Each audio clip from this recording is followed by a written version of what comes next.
friends here, and we talked about so many things the last video, but this one I want to talk about typical question in the internet.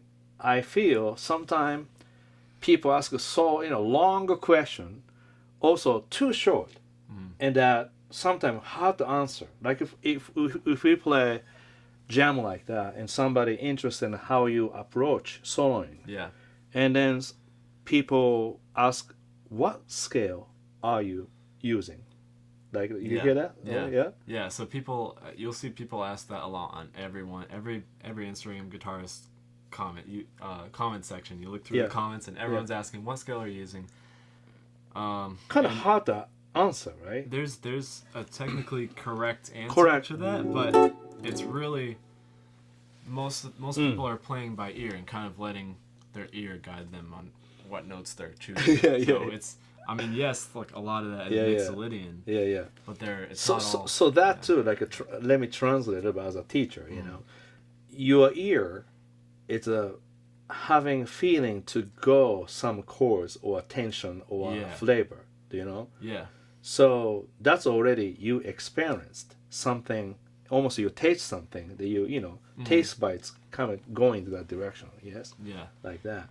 So really, like the answer that I always want to say to that question is just I'm playing what I'm hearing in my head. Okay. Like it's like if you were to sing over. Yeah. So let's try this one. I play just A7. So something.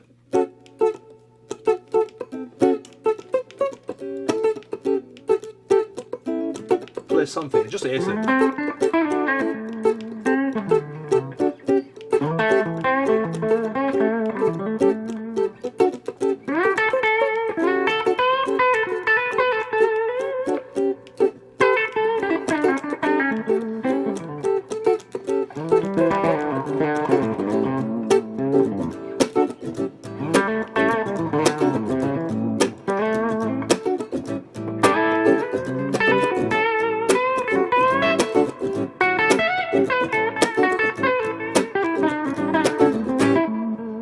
That sounds good.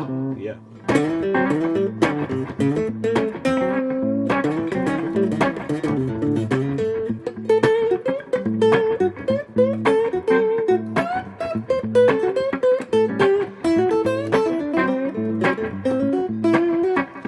So like already, very bluesy. Yeah. When I hear that, I want to play groove more, because that really gives me that type of feeling, a very strong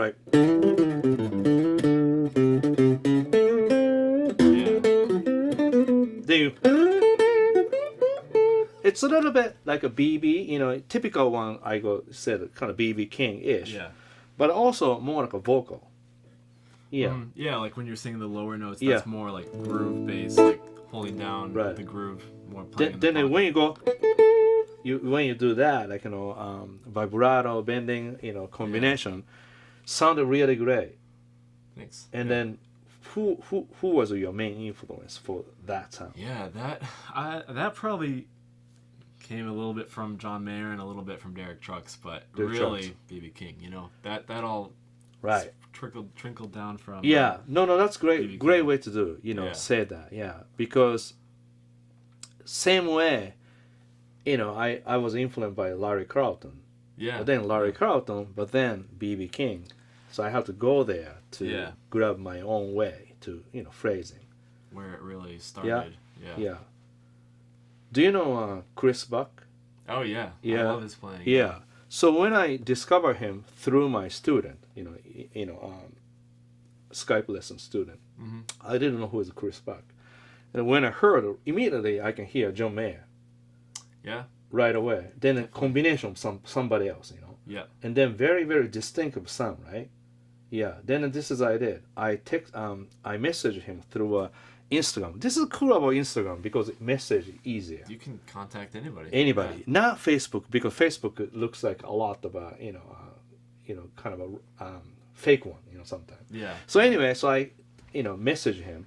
Can I just do quick Zoom or Skype? I have a few questions. Yeah, sure. And I asked him, so how did you get that sound? the phrasing. He said mainly John Mayer. That's the beginning, Then after that, I need to get my own sound. And then next question, okay, let me tell you, did you learn all singers? He said, after that, I didn't listen to any guitar, except B.B. King. Yeah.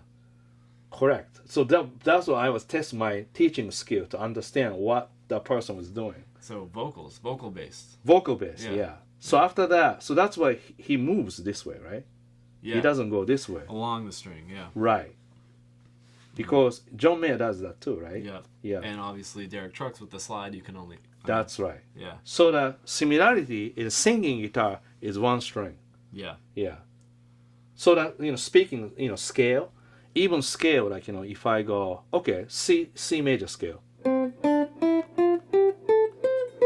Like that. Mm-hmm. Then C Mixolydian. Flat 7. You hear flat 7, right? Yep. Something like that. So I practiced like a scale side by side. Yeah. Phrasing along too. one string. Yeah. Yeah. So definitely you have a flavor of B.B. King, Derek Trucks, but also your own a little bit. You're developing. Yeah? So also with the playing along one string, that helps you memorize the fretboard in a different way. That's right. Lots of people are just playing scales through the strings like that. Yeah. And then you get these boxes and these patterns. Yes. And you know why? People will do because easy to teach. Yeah. Easy to teach, but only you get to the one point. That's it. Yeah. You don't stuck get to in the a box. Exactly. But it's good to Yes. memorize the fretboard in other ways. Yes. Yeah, that's great. So how about the blues? How did you get into more blues? Also, maybe any recommendation to young people? Yeah. Blues, so about blues. A lot of people would like me just got into Stevie Ray Vaughan and Yes. all that stuff. So I just listened to Stevie Ray Vaughan. I didn't start learning his songs until a little while after I had started listening. So I see. I listened to a lot before I even started learning his stuff. Yeah. But the first song I learned was Pride and Joy. Yeah. Right.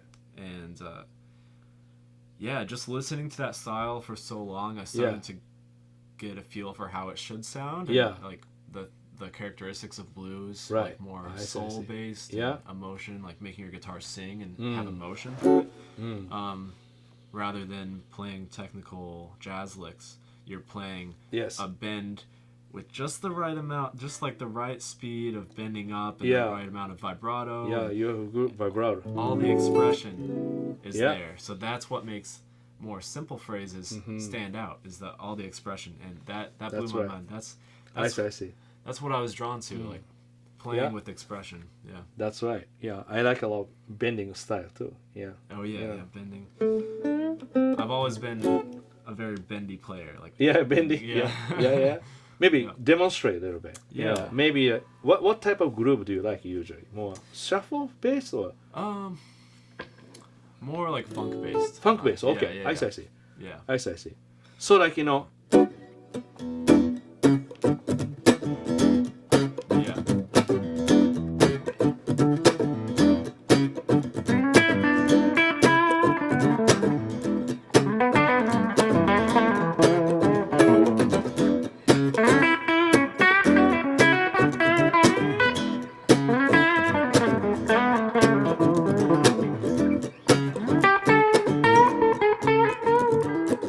like that.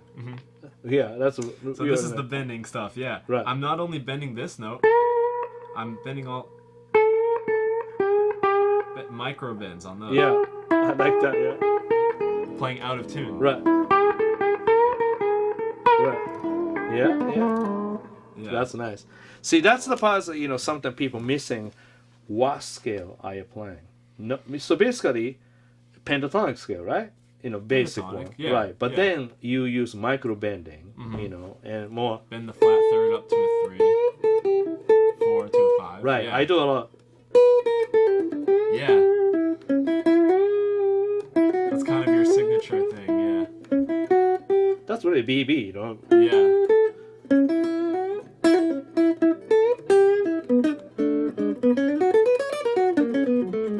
So like even like that.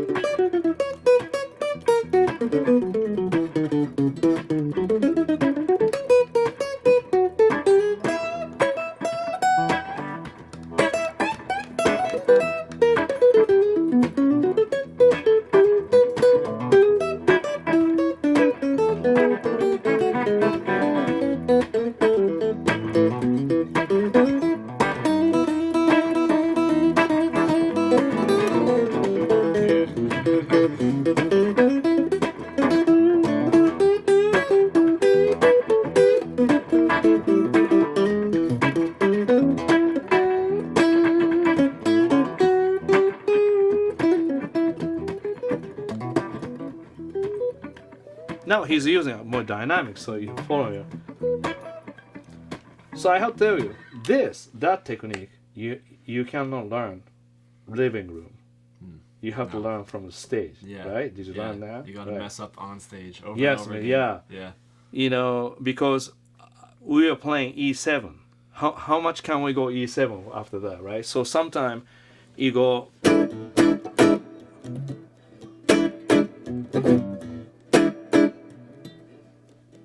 Like that. So you are doing really nice dynamics. So I can really, use more space.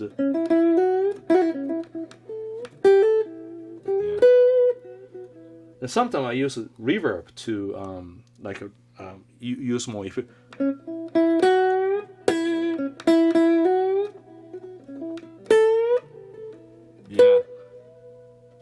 Yeah, that's cool because you hear the note before.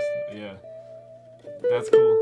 It's almost like a reverb, kind of covers the sound. Yeah. Then I go underneath. I go a little cleaner. So yeah, that's cool. You see? I never really thought of it. Is that? So way. Yeah, that's cool. This way, almost I splash the reverb. Mm-hmm. This one, no reverb. And then it's, in a way, kind of like you're playing both notes. Right. But, yeah. Exactly. That's how I use the reverb. That's cool. Yeah, it's good. Yeah, I never thought of it that way. That's really cool. But its phrasing is nice. Yeah. That moment was great because you did naturally use dynamics. Then I feel just like alive. Otherwise, no one would be able to hear you. That's right. You know? Correct. Because I'm playing really light, right? Yeah.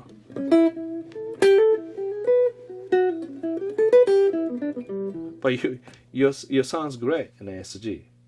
Yeah, I love this guitar. guitar. Nice. Yeah. Amen. Yeah, it's cool. Yeah. Okay.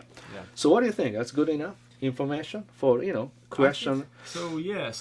Just what I always wrap up a little bit. Think about when people ask what scale you're using. Yeah. I always just want to say use your ear. Like memorize the fretboard enough. A little bit, that you can hear what you're singing in your head and put those ideas directly on the guitar. Yes. So another thing I always say is like call and response with yourself. Yes. Put on a backing track. Yeah. Sing a phrase. And then try to play exactly what you sang on the guitar. I see. So the ideas come straight from your head, Mm. and then you can try to figure them out on guitar. That's a way of bridging the gap. And then eventually with enough practice you'll develop your ear enough where it's just simultaneous. It comes from your head to the guitar. So that's what people said, play what you hear. Yeah.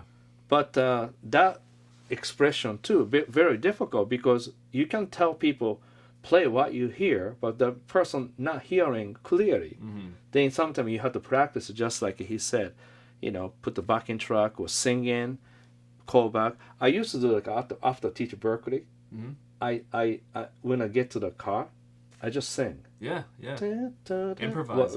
because all the way I just sing in because I play so much rhythm guitar for a student, right? Uh-huh. So I hear the rhythm guitar all the way up. So I can sing anything to the garage.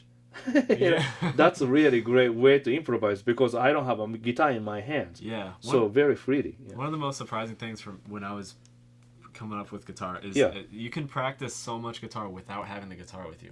Like that's in great. the car and walking around. Yes. Listening to music, you can hear, try to hear what chords are going on, the numbers, like what the chord progression is, 1, 3, 4, whatever it is. Or you can just improvise in your head like you were talking about. You can improve without even having the guitar with you. That's very true. Yeah. Yeah. So musical everywhere, so you can really feel chord progression, singing. Well, without music, even like you have old car, I have old car. That car sometimes not great radio. Sometimes I just turn down the radio. I just sing something myself. If you hear like a car's horn, you can try to distinguish the two notes going on. What is that? A minor third, a major third? Yeah, exactly.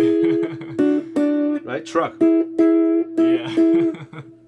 Then the train station. Japan is this. Oh, it's minor second. Yeah. Major third. Yeah, a lot of those. But sometimes if you don't know it, you don't really hear it. Yeah. But then horns different. I hear the minor third or major third. Yeah. So paying more attention to that stuff in the real world is super helpful too. Yeah. All right. Thank you so much having me and you. Thank you. It's my pleasure. All right, man. Thank you. Thank you. All right. So, thank you so much for watching Tomo's Music. If you like my video, please subscribe. And maybe, he's going to come back here. We jam. We talk about more things. So, you can write all questions or your thought about our video here. And that's it. So, see you soon. Take care. Bye.